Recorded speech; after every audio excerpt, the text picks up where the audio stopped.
Hi, I'm really excited to have my very own son, Naythan Din-Kariuki, with us this afternoon.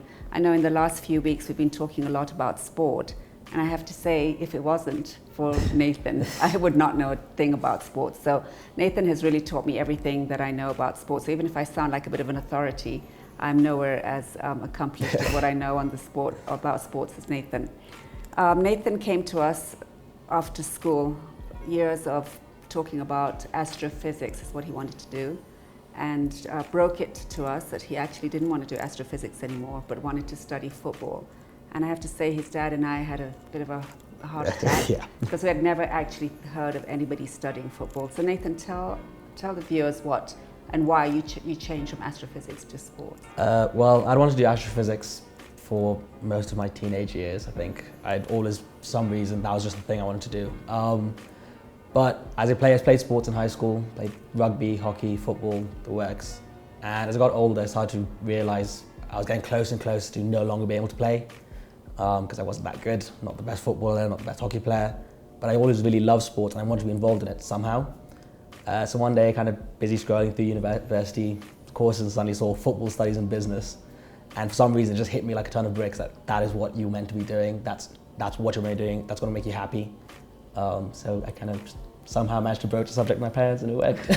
I think that's the most important thing, that I think we just wanted you to be happy. And I think the last few years that you've been at university, we've just seen how much you've developed and how you're so passionate about sports on the African continent. And you've had time with the NBA in Africa, you've spent time with FKF. And I think you've had a really good understanding of where sports is going in Africa. So it'd be really interesting to hear your views on, Africa's got this amazing talent, but is it enough? Well, for years and years and years, Africans have been playing the NBA, playing in the Premiership. Every sport is dominated by Africans. We've been very lucky with the talent we have. But it's just not enough. We can't just be the athletes. It's time for us to, look beyond that. It's the first generation now we're having Africans in positions of power in sports. You have to look at Masai in Toronto, president of an NBA team. But even within football, Michael Emenalo, he was just director of football at Chelsea, he's gone to Monaco now. So it's now a chance for Africans to be beyond just being players. We can now go on and be administrators and coaches and medics. We can be anything, it's not just players anymore. So for people that don't know that there's actually sports outside of playing, there's so many different roles, right? I just came back from Toronto and I got to see Masai in action. And it's just fascinating to see all the different jobs there are. I couldn't believe there were so many people just in the Toronto Raptors offices. Yeah, definitely. I think what people don't realize is that I think a lot of people have this impression that if you don't play, that's it. If you can't play, that's your career done. There's nothing left for you in sports. But any professional sports team now, the support roles around the players, crazy nutritionists, physios, sports scientists, statisticians, anything. You can do an economics degree and end up working in sports if you want. There's so much to do outside of being a player. Being a player is very small in the sports industry. There's so many roles for you to take advantage of and many different avenues to go into, law, being an agent, those sort of things. And it's time people start realizing that if you want to be involved in sports and you do love sports, you don't have to be a star athlete. You don't have to be the highest jumper, the quickest runner. You can be anything you want to be. And your sports degree, your football business degree, what does that cover? Okay, so football studies and business, you get the football studies part, which is how football affects society as a whole, how different people interact with football, different races, different genders, how they interact with the sport. And the business side is pretty much a normal business degree, but with obviously a heavy focus on the football industry. So all of our units will do marketing and business strategy, and obviously we'll look at the lens of football. So it combines, the football from a off the pitch point of view, but also the business point of view. So it's a business degree? It's a business degree just with a focus on football. Okay, that's really interesting. And I mean, you talk about, African and all this talent. Why are we lagging behind though? I mean, we are lagging behind in terms of managing sport. Yeah, definitely. I think looking at within the continent, for all the talent we've never had an African league that is competing globally compared to, the UK and the US, those kind of places. It comes down to the government investment. We do need investment in infrastructure, but not massive stadiums. Massive stadiums are great. It's all well and good to have stadiums in every county and all that, but to have investment in grassroots football, grassroots sports, having school kids be able to play on a decent basketball court or play on a decent pitch that's not bumpy, that's not horrible to play on, that would make a massive difference. That's where the big change needs to come, is where we're looking at our investment. Are we investing it in massive stadiums, 40,000 seater stadiums, or are we going to invest it in to grassroots pitches that allow kids to play, or are we going to invest that money into coach education? So if you were to prioritize, what would the priorities for a government be? Number one, I'd probably go with grassroots investment in facilities, so decent basketball courts, decent hockey pitches, decent football pitches. But then second to that, coach education. You know, a good coach can make or break a player. You know, I've been very fortunate in my life that I had some very good coaches who encouraged me, and I was never the best hockey player, never the best football player. But I had coaches who, you know, would hold my hand and say, you know, Naythan, this is how you should do it, and it inspired me to do better and, you know, improve myself. And inspired you to have a profession in sport, right? Yeah, if I didn't have great coaches like I did, there's no way on earth I'd have any interest in playing sports. It would be done for me a long time ago.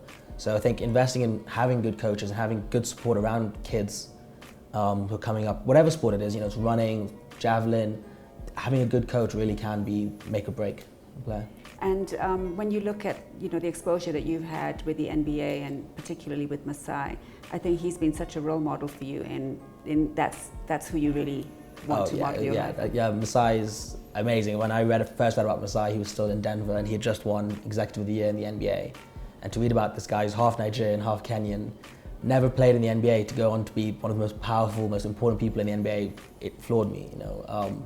I wanted to be exactly like him, and then it so happens when I met to meet him, turns out to be the nicest guy, and becomes really a mentor to me. Not stops being a hero, becomes a mentor to me, and that's truly amazing. I'm very lucky. And you got to go to Toronto earlier this year. Yeah, and how was that? What did that?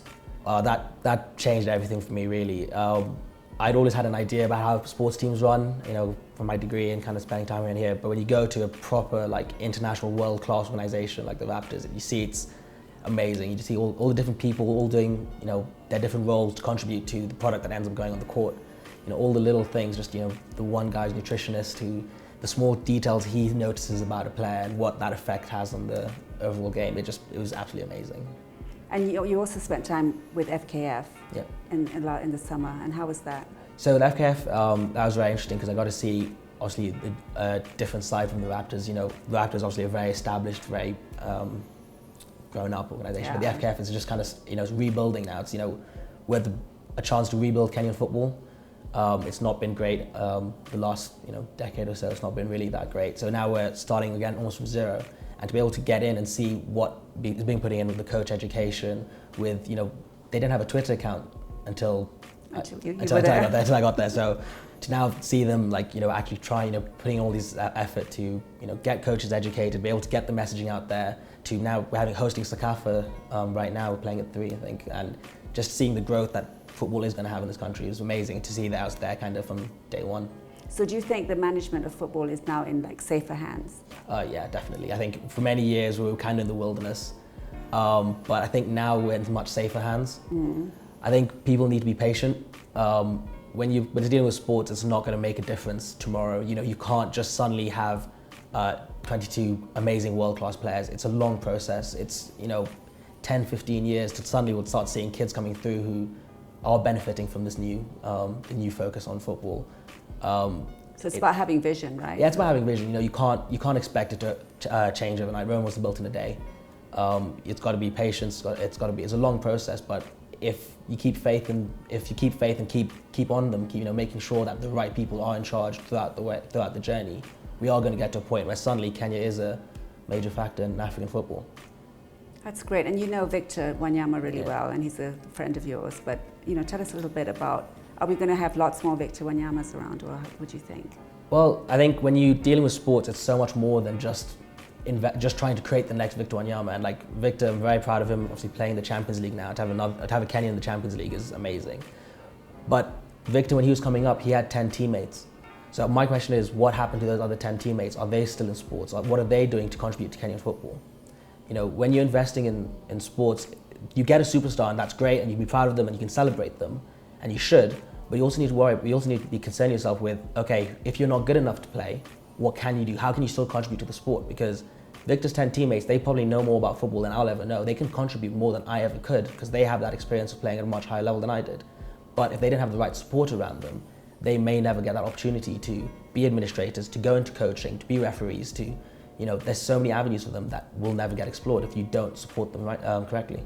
So our focus really shouldn't be on the Victor Wanyamas because he's sorted. He's like, he's yes. doing, it's the others. If you invest in sport and you manage it properly, you will create the Victor Wanyamas. You'll create, in Congo, the Serge Ibakas. You'll create those players who go on and make the country very proud. But more than that, you'll create a ton of people who never get to play professionally abroad and earn millions, whatever.